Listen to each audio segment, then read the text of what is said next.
Nesse dia aí, foi de fato, uma dor na alma. A minha alma não gritava, eu não tinha mais, não fazia sentido nenhum a minha vida. Minha sogra, na época, ela era uma mãe dos encostos e nesse momento ela já estava cuidando, espiritualmente das nossas cabeças, né. E eu comecei a colocar roupa, aonde eu comecei a incorporar, a receber as entidades e me dedicava, comecei a sacrificar e eu não tinha problema nenhum em sacrificar, sabe. Todo mês, né, valores, sacrificava, ia para as cachoeiras, né, ia para as matas. Eu sempre estava junto, sacrificando junto com eles. A minha casa, de fato, servia a eles. A gente colocava toda a força. Era realmente tudo que eles falavam a gente fazia. Mas dentro de casa a gente não via resultado, porque a nossa vida era uma vida totalmente destruída.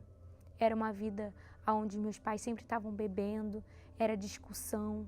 Eu lembro que eu tinha crise de ansiedade e eu me consultava com os encostos e perguntava: eu tô chorando, eu às vezes choro, não sei nem porquê, e eles falavam: vai passar. Mas não me davam uma solução. Materialmente, a gente tinha tudo. A gente viajava, a gente tinha coisas materiais, mas a nossa paz, não tinha, não existia. A gente não dormia, a gente não tinha tranquilidade dentro de casa. Mas o que eles faziam acreditar que se estava ruim com eles, poderia ficar Ficar pior. pior sem eles. Então a gente acabava que a gente ficava amarrado ali. A Era gente uma entendia que prisão. era bem pior se não tivesse com eles, porque ali eles estariam cuidando da gente, cuidando da nossa cabeça. Por mais que a gente tinha material, era uma vida frustrada. A minha mãe na depressão, os meus pais brigando, era uma vida totalmente destruída. E chegou um ponto que a nossa família estava desfeita, todos estavam lá, mas não tinha mais família. Eu já não tinha uma relação de marido e mulher com meu esposo. A minha filha já estava totalmente distante. Meu filho já saiu de casa porque aí entrou as drogas, né? A gente começou a se drogar dentro de casa. Eu e meu ex-marido se trancava dentro do quarto e aí aquela casa ficou só 2 pessoas usando drogas. Meus pais começaram a usar droga, então eles começaram a perder o controle. A agressão do meu pai começou ainda maior com a minha mãe. A minha mãe já estava totalmente cega, ela não conseguia ter Debilitada. o controle de mais nada. E chegou ao ponto que eu virei para minha mãe e falei: vamos embora daqui. Ele vai te matar, vamos embora, vamos sair daqui. E na primeira oportunidade que meu pai saiu, entrou dentro do quarto, a gente saiu com a roupa do corpo, sem olhar para trás. Eu só vivia chorando, eu tinha crises de ansiedades, eu tinha aqueles picos de choro que eu parava de chorar quando eu começava já a ter, né, já quase, né, passando mal, quando eu parava, conseguia parar de chorar, então era uma coisa assim, Fazia uso de remédios. tomava remédio antidepressivo, ansiolíticos, então, ou então eu tomava muito remédio para dormir, às vezes 2, 3 comprimidos para poder conseguir dormir, então era uma coisa assim muito forte, né. A depressão, durante muito tempo, ela ficou mascarada pelo uso da droga. Porque enquanto estava ali o combustível, né, usando esse combustível que era a droga, eu ainda estava ali reagindo. Quando eu fui morar, eu e ela, né, que ficou mais calmo, e aí eu lembro que a maioria das vezes que eu estava em casa, eu estava deitada. Então era uma coisa assim muito forte, né? E aí algumas vezes, quando eu parei de tomar os remédios, voltei a usar drogas. Comecei a beber. E nisso que ela ficava em casa e voltava, muitas das vezes o que acontecia? Eu roubava ela, né? Porque eu já não estava trabalhando, a depressão, muitas vezes eu não ia trabalhar, acabei sendo demitida e eu já não tinha dinheiro nem para comprar drogas, nem para comprar comida. E muitas das vezes ela chegava em casa no dia que ela recebia, ela escondia o dinheiro. Quando eu cheguei à conclusão que quem tinha pego meu dinheiro tinha sido a minha mãe, foi a minha maior decepção. Quando eu me relacionei com uma pessoa, ela era afastada da igreja. Aí eu lembro que eu nunca tive nenhum contato com a igreja ou com a fé, nada disso. Então ali começou a surgir a curiosidade. Aí eu lembro que o primeiro contato com a fé foi na época de pandemia, então teve muita rádio, programa de TV, foi quando começou a ficar muito forte, né?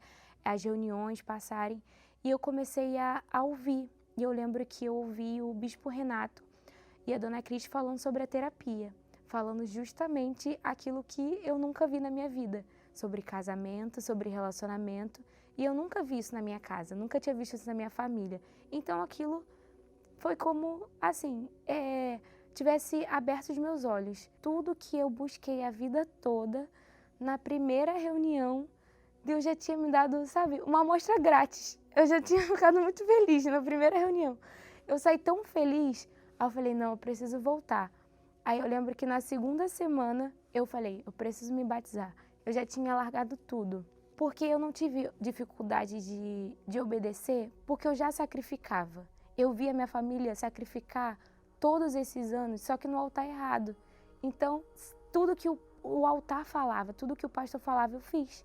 Então, com 2 semanas eu me batizei e com 3 meses eu recebi o Espírito Santo. Só que ali começou a surgir a minha guerra, porque quando eu recebi o Espírito Santo, com algumas semanas, a minha mãe me liga, com a faca no pescoço, porque ela descobriu que eu tinha entrado para a igreja.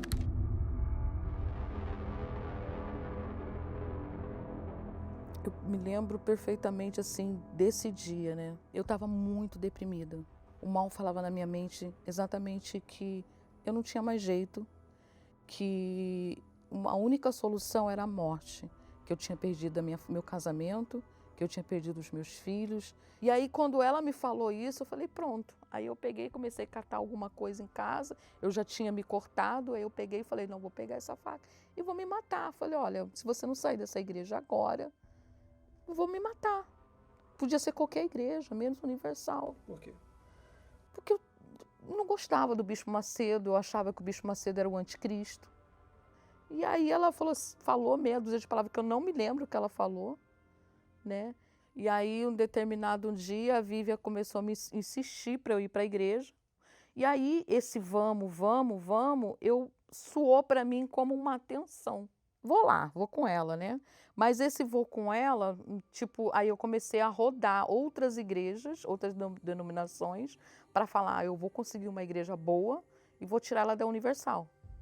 Né? Eu ficava durante o dia pesquisando na internet coisas. E às vezes, pastor, ela ia assistir o culto, aí quando chegava à noite, ela me mandava fake news. Ela falava, tá bom, meu Deus, tá dando certo. Pelo menos ela foi. Foi um ano, né? Durante um ano eu fiquei indo na igreja para tirar minha filha da igreja. Mas houve um dia, né, que eu de fato entendi. A palavra ela realmente entrou dentro de mim de uma maneira que eu entendi, né? Eu cheguei na igreja e ouvi o pastor pregando de uma forma que eu entendi que eu precisava me entregar.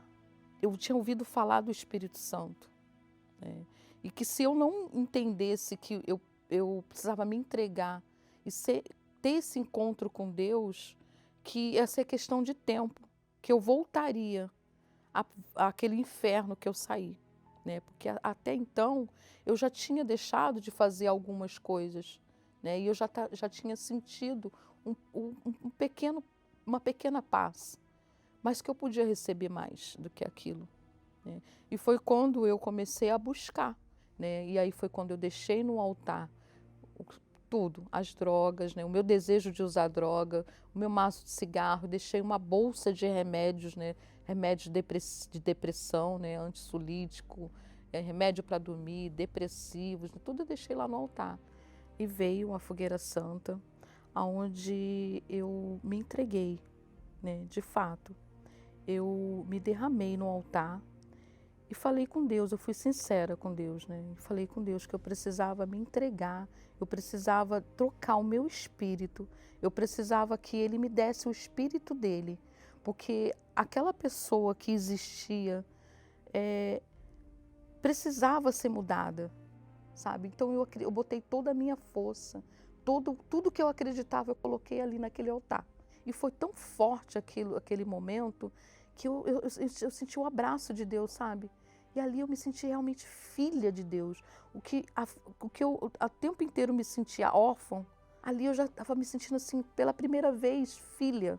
Sabe, com a certeza que Deus era comigo e eu queria sair dali falando para todo mundo que eu era filha de Deus e que tudo que eu tinha vivido naqueles 48 anos, sabe, que aquilo tudo não existia, que agora eu fazia parte de algo muito maior.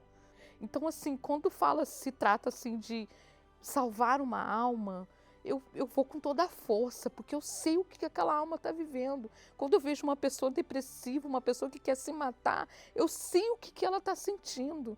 Hoje eu vejo uma mulher transformada, uma mulher que outrora não tinha desejo de morrer, hoje ela tem prazer de levar a vida para outras pessoas. Hoje em dia, eu falo que ela sempre está sorrindo.